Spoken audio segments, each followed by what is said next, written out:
Hello everyone. এয়া আজি আমাৰ বাৰীত ছিঙিবলৈ আহিছোঁ। এয়া টেঙেচি শাক, এয়া চেঙা টেঙা বুলি কয়।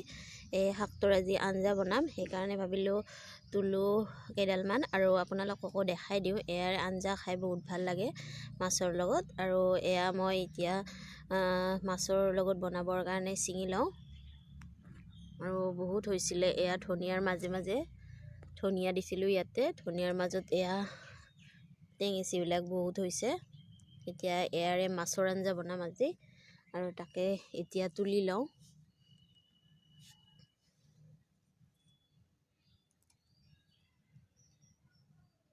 ধনিয়া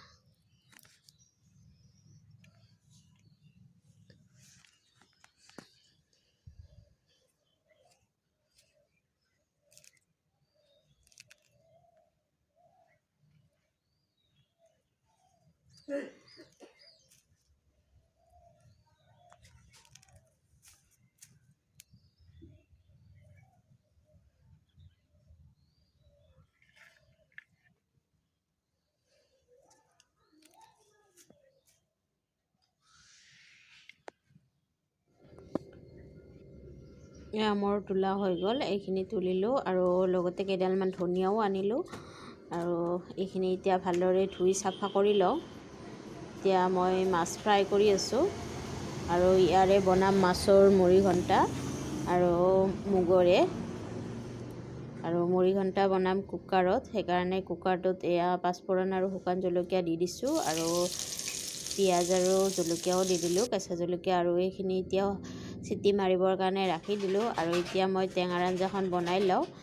শুকান জলকীয়া আৰু বেহাৰ সৰিয়হ, বগা সৰিয়হটো দি দিলোঁ। দি দিয়াৰ পিছত এইখিনি ফুটিব দিম, তাৰপিছত শাকখিনি দি দিম। আৰু এতিয়া প্ৰথমতে এইখিনি আলু দিম অলপ, এটা আলু দি দিছোঁ।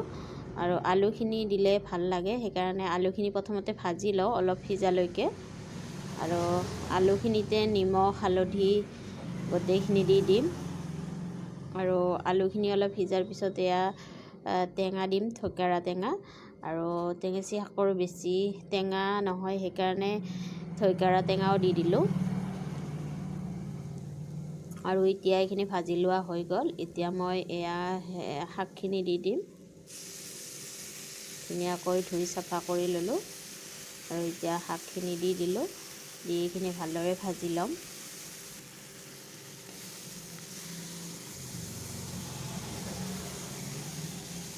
এতিয়া এইখিনি অলপ সিজি যোৱালৈকে ভালদৰে ভাজি লওঁ।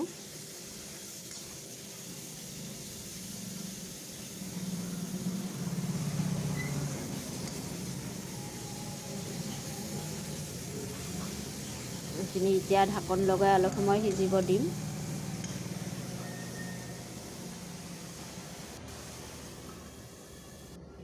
আৰু এতিয়া হৈয়ে গৈছে এইখিনি। এতিয়া ইয়াতে প্ৰয়োজন অনুসৰি পানী দি দিম,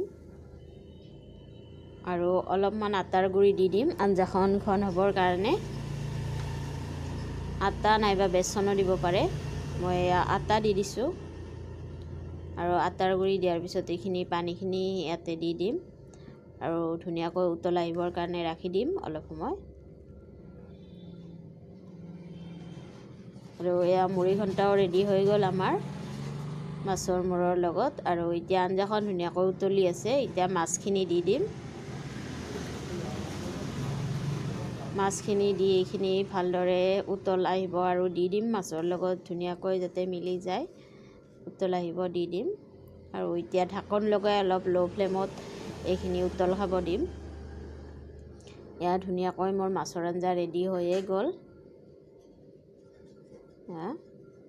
আৰু এনেদৰে মাছৰ লগত এই টেঙাৰ আঞ্জাখন খাই বহুত ভাল লাগে, সেইকাৰণে মই আজি ভাবিলোঁ বনাওঁ আৰু আপোনালোককো দেখাই দিওঁ। কেনেকুৱা পাইছে ৰেচিপিটো কমেণ্ট কৰি জনাব। ভাল লাগিলে লাইক আৰু শ্বেয়াৰ কৰিব। এয়া আমাৰ আজিৰ দুপৰীয়াৰ ভাত সাজ ৰেডি হৈ গ'ল। এয়া টেঙাৰ আঞ্জা মাছৰ লগত, আৰু এয়া মুৰিঘণ্টা, এটা কেঁচা জলকীয়া আৰু ভাত। এনেদৰে আজি আমাৰ দুপৰীয়াৰ ভাত সাজ খাওঁ আমি। তেতিয়াহ'লে খাই লওঁ, আৰু ৰেচিপিটো ভাল লাগিলে লাইক আৰু শ্বেয়াৰ কৰিব। আৰু এনেকৈ যদি বনাই খোৱা নাই টেঙেচি টেঙাৰ আঞ্জা বনাই খাব আৰু খাই বহুত ভাল লাগে। তেতিয়াহ'লে আজিলৈকে আহিছোঁ, বাই বাই।